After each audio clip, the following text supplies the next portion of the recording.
네, 3장 말씀을 한번 보겠습니다.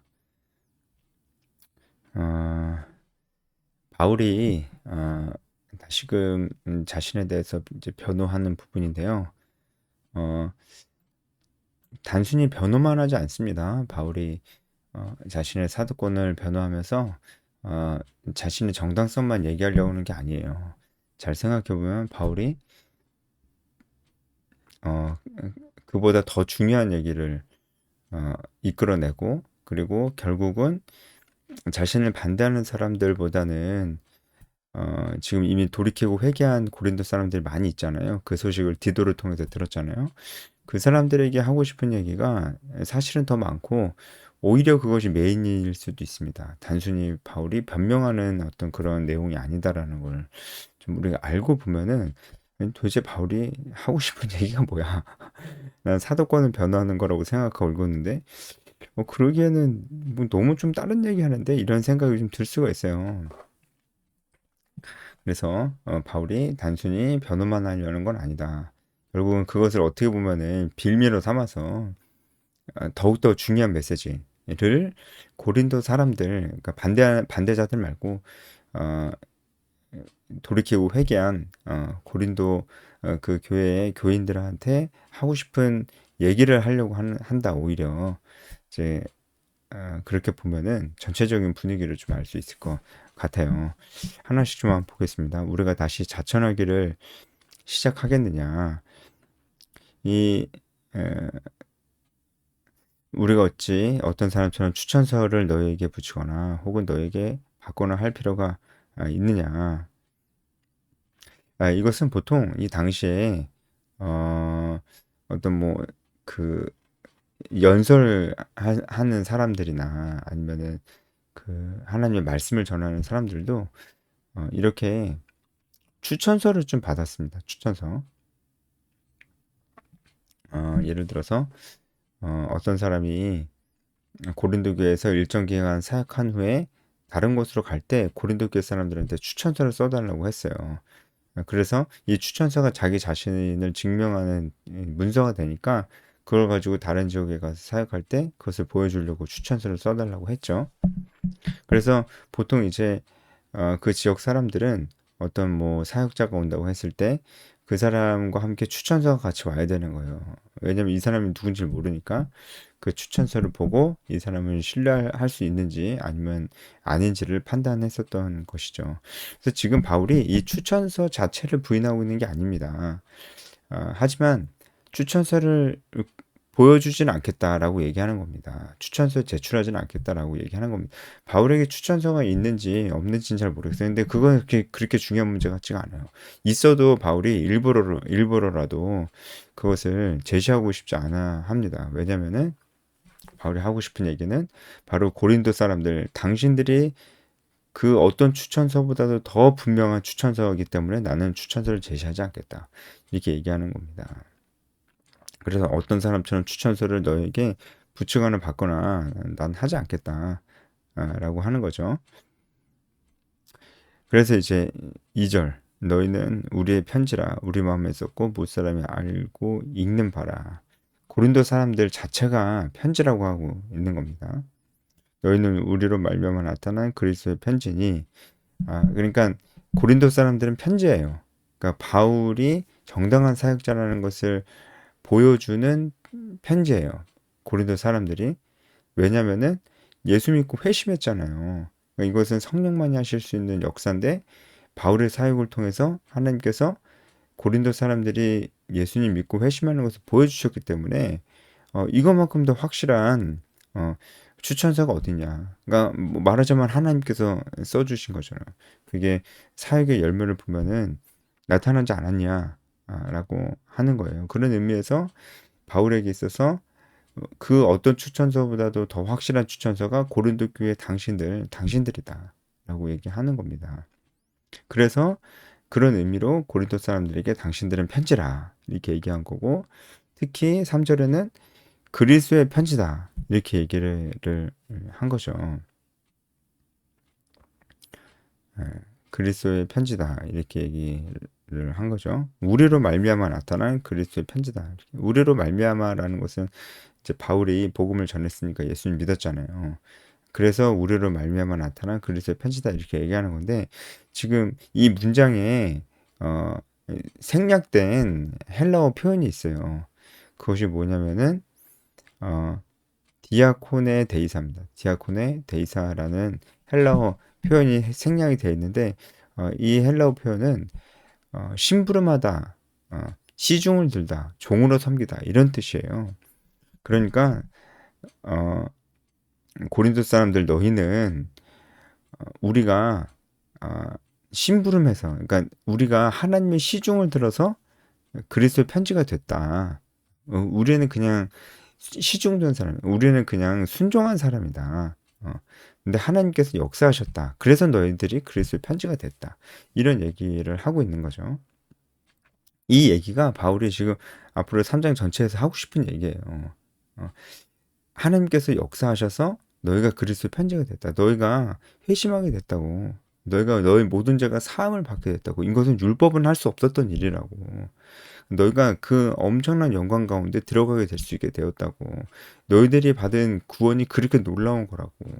지금 그 얘기를 하고 싶은 거죠. 그래서 이 그들이 받은 구원의 영광이 얼마나 큰 것인지를 좀 강조하고 오히려 이제 그 얘기를 좀 하려고 사도권을 이제 변호하는 것에 초점을 맞추기보다는 오히려 그 얘기를 하려고 고린도 교회 사람들 안에 맺혀진 그 구원의 열매의 영광이 얼마나 큰 건지를 얘기를 하려고 일부러 추천서를 제시하지 않은 것일 수도 있어요. 그러면서 이제 너희가 그리스도의 편지다 이렇게 얘기하는 거고 오직 살아계신 하나님의 영으로 쓴 거고 돌판에 쓴 것이 아니다. 오직 육의 마음판에 쓴 것이다. 그래서 돌판에 쓴 것은 이제 율법을 얘기하죠. 이제 율법에 대해서 좀 얘기를 하려고 하는 거예요. 율법과 그리고 그리스도의 복음을 대조해서 좀 설명을 하려고 하는 것입니다. 쭉 보면은 어, 우리가 그리스도로 말미암아 하나님을 향하여 이 같은 확신이 있으니 우리가 무슨 일이든지 우리에게서 난 것 같이 스스로 만족할 것이 아니니 우리의 만족은 오직 하나님으로부터 나느니라 이렇게 얘기하고 있습니다. 하나님께서 당신들 안에서 이 놀라운 일들을 다 하셨다. 어, 우리에서 난 것이 아니다. 라는 얘기를 이제 하고 있는 것입니다. 사실 이제 바울이 그냥 자신의 어떤 사도권 변호에 대한 이야기만 할 것 같으면 말 그대로 굉장히 변호적이었을 텐데 지금 오히려 내가 한 게 아니다라고 하잖아요. 그걸 하나님께서 하신 것이다. 라고 얘기하는 겁니다. 이것만 봐도 바울이 정말 하나님 앞에서 얼마나 순전한 마음으로 그리고 어쨌든 결과론적으로 겉으로 드러난 것만 보면은 고린도 사람들이 그 바울이 전한 복음을 듣고 예수님 믿은 건 맞거든요. 그런데 그 과정에서 자기 자신을 전혀 드러내려고 하지 않는 거예요. 그 모든 게 하나님만이 하실 수 있는 역사라는 것을 정말로 드러내고 있는 겁니다. 우리의 만족은 오직 하나님으로부터 온다. 이런 고백을 또 하고 있습니다. 그가 또한 우리를 새 언약의 일꾼 되게 만족하게 하셨으니 새 언약의 일꾼 되기에 만족하게 하셨다. 라는 거죠. 율법 조문으로 하지 아니하고 오직 영으로 함이니 율법 조문은 죽이는 것이고 영은 살리는 것이다. 그렇죠? 율법 조문은 죽이는 것이고 영은 살리는 것이다. 이렇게 나와 있는데요. 여러분 이제 그래서 율법이 너희들을 죽이는 것이고 율법은 그런 어떤 죽게 만드는 것이다. 이렇게 생각이 들 수도 있는데 지금 바울이 율법을 부정하는 게 아닙니다. 율법이 죽이는 게 아니고 율법은 우리가 결국은 죽을 수밖에 없는 존재라는 것을 보여주는 거죠. 왜냐하면 우리 죄 때문에 율법은 죄를 보여주는 역할을 하잖아요. 저번에 제가 말씀 한번 드렸었는데 율법은 우리 죄를 보여주고 그 우리가 얼마나 큰 죄인인지를 보여주지만 그것을 해결해 주진 않아요. 그런 역할을 했습니다. 그래서 보여주는 것도 중요하죠. 우리가 얼마나 큰 죄인인지를 보여주는 것도 중요하죠. 그걸 안 보여주면은 우리는 우리가 죄인인지도 모를 테니까. 그래서 그것도 참 중요한데, 하지만 우리를 그 죄에서 해결해 주지는, 건져 주진 않아요. 그것은 예수님께서 우리 대신해서 하신 것입니다. 그래서 그런 의미에서 율법 조문을 죽이는 것입니다. 우리가 우리 죄를 더 깨달을수록 우리는 정말 영죽을 존재라는 사실을 더 알게 될 뿐이지 이걸 해결할 수는 없으니까 율법 조문은 죽이는 것이다 이렇게 설명하는 것이고, 영은 살리는 것이다 이렇게 얘기하는 것입니다. 이 영이란 건 복음이 되겠죠. 돌에 써서 새긴 죽게 하는 율법 조문의 직분도 영광이 있어. 그냥 이것만 봐도 그 율법을 맡은 그 직분도 영광이 있다고 하잖아요. 그러니까 바울이 율법을 부정하거나 그런 것은 아닙니다. 율법은 좋은 거예요. 선한 거예요. 다만 그 죄에서 우리를 구원해 줄 수는 없는 것이죠. 돌에 써서 새긴 죽게 하는 율법의 조문의 직분도 영광이 있다. 이스라엘 자손들 모세 얼굴에 없어질 영광 때문에도 그 얼굴을 주목하지 못했다. 그러니까 모세의 얼굴이 빛났잖아요. 그런데 결국은 없어졌잖아요. 네, 그것도 백성들이 주목하지 못할 만큼 율법 조문의 직분도 영광이 있다. 그런데 그것은 오래가지 않고 그것은 그렇게 큰 영광은 아니다라는 것을 이제 이 얘기를 해주죠. 하물며 영의 직분은 더욱 영광이 있는 것이 아니겠느냐. 여기서 영의 직분이라는 것은 뭐겠어요? 결국에는 복음을 전하는 직분이라고 볼 수가 있겠죠. 그죠? 모세는 율법을 전하는 직분이었다면 우리의 직분은 복음을 전하는 직분. 율법을 전하는 직분은 그것이 선한 것이지만 우리가 얼마나 큰 죄인인지를 알게 하고 해결은 못하는 것이었는데, 복음의 직분, 여기서 이제 영의 직분이라고 하는 복음을 전하는 그 직분은 모세가 가졌던 그 직분보다, 율법을 보여주는 그 직분보다 이 영의 직분, 복음을 전하는 직분이 훨씬 더 영광이 있다는 것이죠. 왜냐하면은 이 복음은 우리에게 죄를 보여줄 뿐만 아니고 그 죄를 해결해 주거든요. 그것도 완전히 해결해 주고 예수 그리스도의 피로. 그래서 훨씬 더 영광이 있는 거예요. 정죄의 직분도 영광이 있은즉 의의 직분은 더 영광이 넘치는 겁니다. 여기서 바울이 얘기하고자 하는 것은 모세, 율법, 그것이 별것도 아니고 다 쓸모없는 거다. 이 얘기를 하는 게 아니고 그것보다 훨씬 더 큰 영광이 바로 고린도 사람들 너네들 안에 있는 예수 그리스도의 그 보혈의 피, 이 복음이다. 복음. 이것이 훨씬 큰 것이고 너희가 이 복음을 전할 직분도 있다는 것을 얘기하는 거죠. 그리고 그것은 정말 영광스러운 것이다. 너 안에 있는 그 복음이 얼마나 큰 것인지를 생각을 해봐라. 그 영광이 얼마나 큰 것인지를 생각해봐라. 이렇게 얘기하고자 하는 뉘앙스가 있죠. 영광되었던 것이 더 큰 영광으로 말미암아 이에 영광 될 것이 없으나 없어질 것도 영광으로 말미암아서인지 길이 있을 것은 더 영광. 없어질 것은 이제 모세에게 있었던 그런 영광이죠. 그것은 없어지지만, 하지만 예수 그리스도의 피로 인해서 우리가 받은 이 영생은 절대로 없어지지 않습니다. 그래서 이 영원한 영광이라고 이제 벌써 우리가 한 것은 아무것도 없고 하나님께서 우리에게 그냥 주신 영원한 영광입니다. 우리가 이 같은 소망이 있으므로 담대히 말하노니,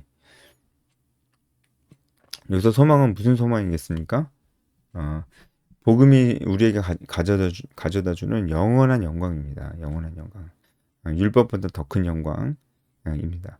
우리는 모세가 이스라엘 자손들에게 장차 없어질 것에 결국을 주목하지 못하게 하려 하고 그 수건을 그 얼굴에 쓴 것 같이 아니하노라. 이것은 모세가 수건을 썼잖아요. 그 얼굴이 하나님의 영광으로 인해서 빛났기 때문에 수건을 썼습니다. 근데 이 모세가 수건을 쓰는 것에 대해서 지금 얘기를 하는데 장차 없어질 것에 결국을 주목하지 못하게 하려고 수건을 썼대요. 그러니까 이 얘기는 뭐냐면 모세도 안 거죠. 모세도 이 율법이 가져다 주는 영광은 한시적이고 이건 진짜 아무것도 아니다. 후에 오실 그 메시아, 우리를 위해서 오실 그 메시아에 비해서는 이 율법 그리고 그로 인한 영광 이건 아무것도 아니다. 그래서 수건을 덮는 것은 모세가 수건을 덮는 것은 이 영광이 진짜가 아니고 이후에 올 예수 그리스도 그 영광이 더 진짜다라는 것을 보여주기 위해서 그런 것도 있었다라는 겁니다. 그래서 이제 우리는 그 수건을 쓸 필요가 없는 거죠. 왜냐하면 이제 복음으로 인해서 우리가 받은 영광은 율법과 다르게 영원한 것이고 그 율법보다 훨씬 큰 영광이라는 거죠. 그러나 그들의 마음이 완고하여 오늘까지도 구약을 읽을 때 그 수건이 벗겨지지 않고 이거 누구 얘기하는 거였어요? 지금 바로 문제가 되고 있는 고린도 교회에 여전히 남아있는 바울 반대자, 바울의 사도권에 의심하는 자, 그리고 이장 맨 마지막 절에서 나왔었던 하나님 말씀을 혼잡게 하는 자. 이 사람들은 아무래도 유대인으로 보입니다. 예. 왜냐면은 이들이 이제 구약을 읽을 때라고 이제 얘기를 하고 있고 마음이 완고해요. 그러니까 이들은 분명히 이제 율법주의자들이었을 거예요. 이들이 이제 율법주의로서 아마 이제 할례를 받아야 된다고 얘기를 했을 수도 있습니다. 그러면서 그들이 보기에 바울은 유대인이지만 그 완전히 율법 부인하는 것 같은 그런 사람으로 보였겠죠. 그래서 강력한 바울 반대자가 된 것 같습니다. 그리고 하나님 말씀을 혼잡게 하는 자였습니다. 혼잡게 한다라는 그 표현이 어떤 뜻인지 제가 저번에 말씀드렸는데 속이되 자기의 유익을 위해서 속이는 겁니다. 그러니까 이 사람들은 이게 율법을 진짜 정말 하나님을 사랑해서 지키려고 하는 것도 아니에요. 결국 자신의 유익을 위해서 율법을 지키려고 하는 것이고, 이제 그렇지 않은 자들을 정죄하는 것도 자기 자신을 위해서 이제 하는 것입니다. 그런 사람들을 이제 바울이 이제 고린도 후서 이전에 쓴 편지인 이제 눈물로 쓴 편지에서 그들을 징계하라고 했던 거죠. 이제는 확실히 좀 이해가 가죠. 그 사람들은 징계를 받아 마땅한 그런 사람들이었습니다. 하지만 바울은 그들도 너무 징계나 너무 하지는 말고 용서해줘라 이렇게 얘기를 또 하고 있어요. 오늘까지 모세액을 읽을 때 수건이 마음을 덮어. 그럼 언제든지 주께로 돌아가면 수건이 벗겨지라. 주는 영이시니 주의 영이 계신 곳엔 자유가 있다. 여기 또 자유가 나오죠. 갈라디아서에도 자유라는 표현이 참 많이 나오는데 이 자유도 율법과는 상대되는 것입니다. 그렇죠? 율법 안에 있을 때는 이제 율법이 보여주는 죄를 우리가 어떻게 할 수가 없었고 그러다 보니까 이제 율법에 매이는 거죠. 이렇게 해야 되는데 저렇게 해야 되는데 우리의 양심도 그렇게 얘기해주고 이건 안 되는 거야, 저건 아주 나쁜 거야, 그런 생각하지 마 이렇게 얘기하는데 우리는 계속 나쁜 생각을 하고 나쁜 것을 원해요.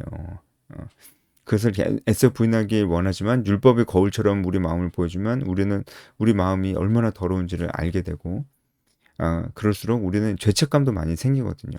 하지만 예수 그리스도 보혈의 피는 이 모든 것을 우리에게서 가져갑니다. 마음대로 죄를 지어도 된다는 얘기가 아니에요. 하지만 죄를 짓지 않는 동기가 율법만 있을 때랑 예수님 믿고 난 그 이유는 다른 겁니다. 율법만 있을 때 우리가 죄를 짓지 않았던 것이 죄를 짓지 않아야 구원받을 수 있다고 생각하기 때문에 그래요. 하지만 예수님으로 인하여서 우리가 죄를 짓지 않아야 되겠다라고 생각하는 것은 우리 죄를 해결하기 위함이 아니고 이미 받은 이 구원에 대해서, 이 사랑에 대해서 하나님께 반응하는 겁니다. 그런 의미로 우리가 죄를 짓지 않으려고 이제 해야 되는 것이죠. 그래서 우리가 다 수건을 벗은 얼굴로 거울을 보는 것 같이 주의 영광을 보매 그와 같은 형상으로 변화하여 영광에서 영광이 이르니 곧 주의 영으로 말미암으니라. 맞습니다. 여기서 그와 같은 형상으로 변화요. 라는 것은 본질적인 변화를 얘기하고 있어요. 그래서 이제 종말론적인 얘기인데 그때가 되면 주의 영광을 우리가 확실히 이제 볼 수 있고 그와 같은 형상으로 우리가 변한다. 이것은 우리가 있게 될 부활체를 얘기하는 종말론적인 표현일 수도 있고 우리의 본질적인 그런 성화를 얘기하는 걸 수도 있습니다. 전체적으로 제가 마무리를 좀 하자면 지금 바울은 단순히 자기 자신을 변호하는 것이 아니고 고린도 사람들에게 너희가 믿은 이 복음, 너희가 받은 이 복음이 얼마나 놀라운 것인지 너희가 생각해봐라. 그것이 얼마나 영광스러운 것인지 생각해봐라. 그리고 그것은 너희가 뭘 잘해서 얻은 것이 아니고 오직 하나님께서 선물로 주신 것이다. 나도 한 게 없다. 나도 너희들에게 복음을 전했지만 그것도 하나님께서 열매 맺게 하신 거다. 그 열매가 너네다. 그러니까 나는 추천서 그런 거 필요 없다. 너네들이 열매니까. 근데 너희들 안에 맺힌 그 열매는 정말 율법보다 더 놀라운 영광을 가지고 있는 바로 그것이다.